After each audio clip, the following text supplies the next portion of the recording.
ಉತ್ತರ ದಿಕ್ಕಿನಲ್ಲಿರುವಂಥ ವೈಕುಂಠ ದ್ವಾರದ ಪ್ರವೇಶ. ಅಂದರೆ ಭಗವಂತ ಎಲ್ಲಿದ್ದಾನೆ ಅಂತಂದರೆ ಉತ್ತರ ದಿಕ್ಕಿನಲ್ಲಿದ್ದಾನೆ. ಭಗವಂತನ ನೋಡಬೇಕು ಅಂದರೆ ನಾವು ಹೋಗ್ಬೇಕಾದ್ರಂತೂ ಉತ್ತರ ದಿಕ್ಕಿಗೆ ಹೋಗಬೇಕು.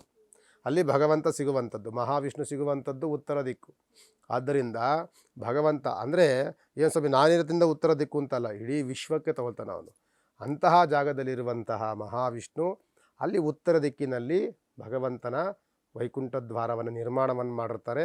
ಅಲ್ಲಿ ಭಗವಂತನ ದರ್ಶನವನ್ನು ಮಾಡಿ ಅನಂತರದಲ್ಲಿ ಭಗವಂತನ ಸನ್ನಿಧಿಯೆಲ್ಲ ಒಂದು 5 ನಿಮಿಷ ಕೂತ್ಕೊಳ್ಳಿಕ್ಕೆ ಸಾಧ್ಯವಾದರೆ ಕೂತ್ಕೊಂಡು ಕೀರ್ತನೆಯೋ ಭಜನೆಯೋ ಮತ್ತೊಂದು ಉಪಾಸನೆಯೋ ಅಥವಾ ಯಾವುದಾದ್ರೂ ಸೇವೆಯನ್ನು ಅದರಲ್ಲಿ ನಾವು ಎಲ್ಲವೂ ಸಹ ಪಾಲ್ಗೊಳ್ಬೇಕು.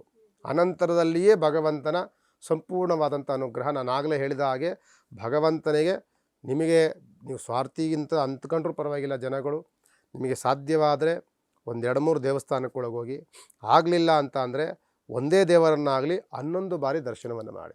ನಿಮಗೆ ಪ್ರದಕ್ಷಿಣೆ ಮಾಡಲಿಕ್ಕೆಲ್ಲ ಜಾಗ ಇದೆ ಅಂತಂದರೆ ಮಾಡಿ, ಇಲ್ಲ ಅಂತಂದರೆ ಇಲ್ಲ ಗುರುಗಳೇ ನಾನು ಮತ್ತೆ ಹೋಗಿ ಬರಲಿಕ್ಕೆ ಆಗೋದಿಲ್ಲ, ರಶ್ ಇರುತ್ತೆ, ನನಗೆ ಆರೋಗ್ಯ ಕೆಟ್ಟಿರುತ್ತೆ, ಇಲ್ಲಂದ್ರೆ ವಯಸ್ಸಾಗಿರುತ್ತೆ, ಆ ಥರ ಅಂದಾಗ ನೀವು ಅಲ್ಲೇ ನಿಂತ್ಕೊಂಡು 11 ಬಾರಿ ದರ್ಶನವನ್ನು ಮಾಡಬೇಕು. 1 ಬಾರಿ ದರ್ಶನವನ್ನು ಮಾಡಿದ್ಮೇಲೆ ಭಗವಂತನ ಧ್ಯಾನವನ್ನು ಮಾಡಿದಾಗ ಕಣ್ಣು ಮುಚ್ಕೊಳ್ಳಿ, ಮತ್ತೊಮ್ಮೆ ಭಗವಂತನ ದರ್ಶನವನ್ನು ಮಾಡಿ ಧ್ಯಾನವನ್ನು ಮಾಡಿ ಕಣ್ಣು ಮುಚ್ಕೊಳ್ಳಿ. ಈ ಥರ ಮಾಡಿದ್ರೂ ಸಹ ನಿಮಗೆ 11 ಬಾರಿ ಭಗವಂತನ ದರ್ಶನವಾಗುತ್ತೆ.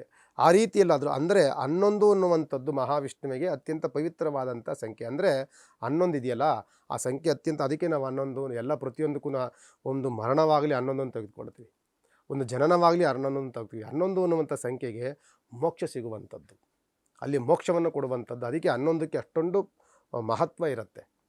ಆದ್ದರಿಂದ 11 ಅನ್ನುವಂಥದ್ದು ಮಹಾವಿಷ್ಣುವಿನ ಅತ್ಯಂತ ಪಾವಿತ್ರತೆಯ ದಿನ ಆಗಿರೋದ್ರಿಂದ 11ನೇ ಸಂಖ್ಯೆಯನ್ನು ನೀವು ಜಾಸ್ತಿ ಉಪಯೋಗಿಸಬೇಕು ವೈಕುಂಠ ಏಕಾದಶಿ ದಿನದಂದು.